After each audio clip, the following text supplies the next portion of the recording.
तो जैसा कि आपको मालूम होगा कि हाल ही में भारत ने यूएस के द्वारा ईरान पर लगाए गए सैक्शंस यानी कि प्रतिबंधों के बावजूद भी अगले 10 सालों के लिए चाबहार पोर्ट की डील को फाइनलाइज किया,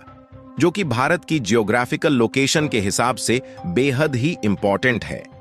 साथ ही भारत का यह एक ऐसा ऐतिहासिक कदम था जो भारत के लिए कर पाना इतना भी आसान नहीं था। लेकिन आपको यह बात सुनकर थोड़ा शॉकिंग लग सकता है कि जिसकी वजह से भारत को ईरान के चाबहार पोर्ट पर अगले 10 सालों के लिए कब्जा मिला, अब उनकी एक हादसे में मौत हो चुकी है। आज हम बात कर रहे हैं ईरान के राष्ट्रपति इब्राहिम रईसी और विदेश मंत्री की, जो अजरबैजान से अपने देश में लौटते समय हेलीकॉप्टर क्रैश के दौरान मारे गए। हालांकि यह मौत है या फिर साजिश, इसकी इन्वेस्टिगेशन अभी भी चल रही है, लेकिन आपके लिए कुछ बातें जानना बेहद जरूरी है कि उनकी मौत से भारत की मार्केट पर क्या इफेक्ट पड़ेगा। एक्सपर्ट ने खुलासा किया है कि ईरानी राष्ट्रपति इब्राहिम रईसी की मौत के बाद डोमेस्टिक मार्केट में बहुत बड़ा फ्लक्चुएशंस देखने को मिलने वाला है, जिसका इफेक्ट मेजरली भारत पर भी देखने को मिलेगा, क्योंकि जो जियोपॉलिटिकल टेंशन है वह पहले से और भी ज्यादा भीषण होने वाली है, क्योंकि उनकी मौत के बाद भारत, रूस और चीन जैसे एशियन कंट्रीज ने इनकी श्रद्धांजलि देने का अनाउंसमेंट कर दिया है। लेकिन पश्चिमी देश अमेरिका, इजराइल और कनाडा में अभी भी सन्नाटा छाया हुआ है। पूरी अपडेट क्या है इस वीडियो में समझते हैं, लेकिन आगे बढ़ने से पहले वीडियो को एक लाइक करके चैनल को सब्सक्राइब जरूर कर लीजिए, क्योंकि यह आपके लिए 1 सेकंड का काम है, लेकिन इससे हमारी काफी बड़ी मदद होती है। दरअसल हाल ही में हमने एक वीडियो के माध्यम से बताया था कि भारत ने जैसे तैसे करके कई सालों से पेंडिंग में चले आ रहे ईरान में मौजूद चाबहार बंदरगाह को अगले 10 सालों तक कब्जे में लेने की डील को फाइनल कर लिया। और यहां पर सोचने वाली बात यह है कि भारत ने ईरान के चाबहार बंदरगाह को ऐसे टाइम पर एक्वायर किया है जिस समय ईरान अमेरिका के कई प्रतिबंधों की मार झेल रहा है। इसे समझने के लिए आप इस मैप पर नजर डालें। यह है हमारा भारत देश, और भारत के उत्तर पश्चिम दिशा में समुद्री रास्ते आने पर मौजूद है ईरान देश, और ईरान के समुद्री छोर पर मौजूद है चाबहार पोर्ट। यह वही चाबहार पोर्ट है जो भारत को अगले 10 सालों के लिए लीज पर मिल चुका है।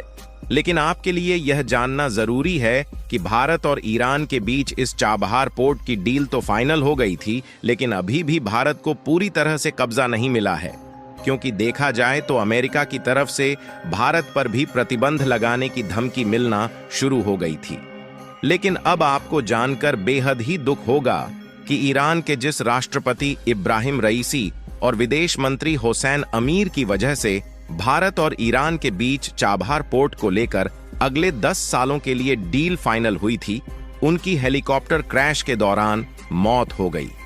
और भारत के लिए ईरान की इंपॉर्टेंस किस तरीके से है, इसका अंदाजा आप इस मैप को देखकर लगा सकते हैं। क्योंकि देखा जाए तो ईरान एक तरीके से पाकिस्तान की सीमा से सटा हुआ है, और अगर भारत ईरान से दूरियां बनाता है तो पाकिस्तान की तरह ईरान भी चीन के साथ मिलकर भारत के लिए खतरा बन सकता है।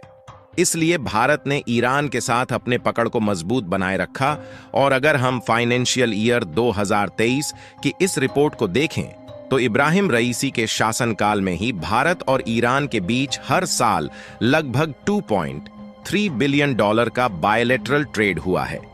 जिसमें से भारत ने $1.6 बिलियन के अकेले प्रोडक्ट को एक्सपोर्ट किया है, जिससे भारत ने भारी भरकम मात्रा में पैसा भी कमाया है। और भारत ने न सिर्फ ईरान में प्रोडक्ट को एक्सपोर्ट किया है, बल्कि हमने ईरान से सस्ते दामों में कच्चा तेल को भी खरीदा है, जिससे पिछले कुछ सालों से भारत में महंगाई का खास असर देखने को नहीं मिला। क्योंकि जब दुनिया के कई देशों में तनाव चल रहा था और दुनिया भर के कई देशों की महंगाई आसमान छू रही थी, तो उस बीच रूस और ईरान केवल 2 ही ऐसे देश थे जो भारत को सस्ते दामों में कच्चा तेल दे रहे थे, जिससे भारत पर महंगाई का खास असर देखने को नहीं मिला है। यहां तक कि वैश्विक महंगाई को भी कंट्रोल करने में ईरान और रूस का ही हाथ माना जाता है, क्योंकि ईरान और रूस के द्वारा सस्ते दामों में कच्चा तेल बेचने के कारण अमेरिका, सऊदी अरब और यूएई जैसे देशों को भी मजबूरन सस्ते दामों में कच्चा तेल बेचना पड़ा, जिससे महंगाई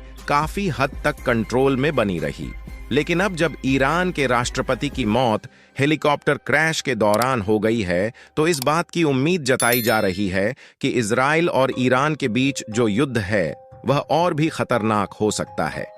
इसका अंदाजा आप इसी बात से लगा सकते हैं कि ईरानी फार्मर फॉरेन मिनिस्टर जावेद शरीफ ने राष्ट्रपति और विदेश मंत्री की मौत के खातिर इसका इल्जाम सीधे यूएस सैंक्शंस के ऊपर झोंक दिया है।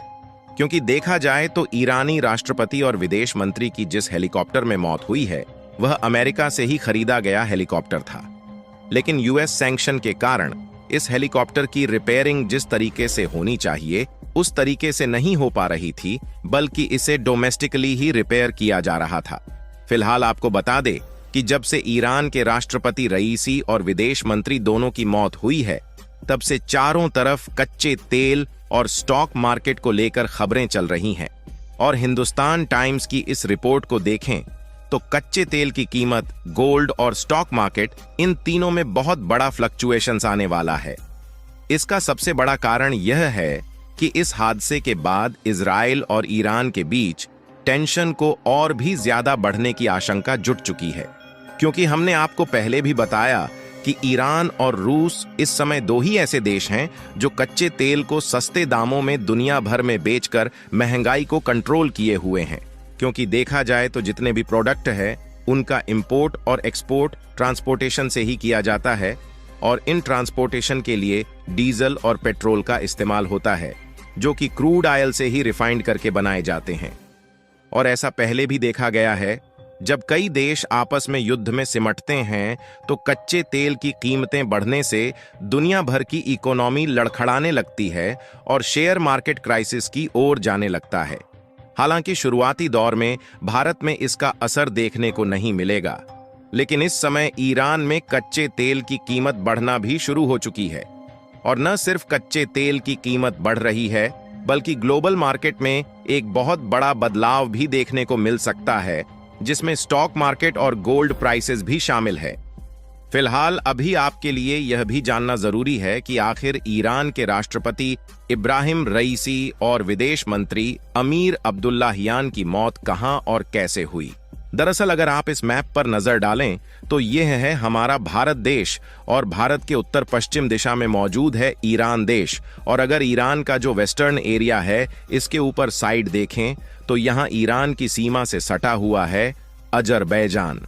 और यहीं पर ईरान के राष्ट्रपति और विदेश मंत्री दोनों एक साथ अजरबैजान के एक डैम का उद्घाटन करने के लिए गए हुए थे। और 19 तारीख को जब अजरबैजान से अपने देश लौट रहे थे तो ईरान के वेस्टर्न एरिया में, जहां पर काफी ज्यादा पहाड़ वाले इलाके मौजूद हैं, वहीं पर इनका हेलीकॉप्टर क्रैश होता है। लेकिन सोचने वाली बात यह है कि उनके साथ 2 हेलीकॉप्टर बगल में थे, लेकिन वह दोनों हेलीकॉप्टर सही सलामत लैंडिंग कर जाते हैं। लेकिन इन्हीं का हेलीकॉप्टर क्रैश होता है, और इस पहाड़ी जंगल वाले इलाकों में बड़ी मुश्किल से उनके हेलीकॉप्टर का पता लगाया जाता है, जो कि अपने आप में ही एक क्रिटिकल टास्क था। बाकी आप लोगों को क्या लगता है कि इन सब की बावजूद भी भारत चाबहार पोर्ट की डील को एक्वायर करने में कामयाबी हासिल करेगा या नहीं? अपनी राय कमेंट में जरूर बताएं, और इस वीडियो को एक लाइक करके अपने मित्रों तक शेयर जरूर करें ताकि उन्हें भी जानकारी मिल सके। इसी तरह और भी नॉलेजेबल वीडियो देखने के लिए चैनल को सब्सक्राइब करके बेल आइकन को ऑल पर जरूर सेलेक्ट करें। जय श्री राम।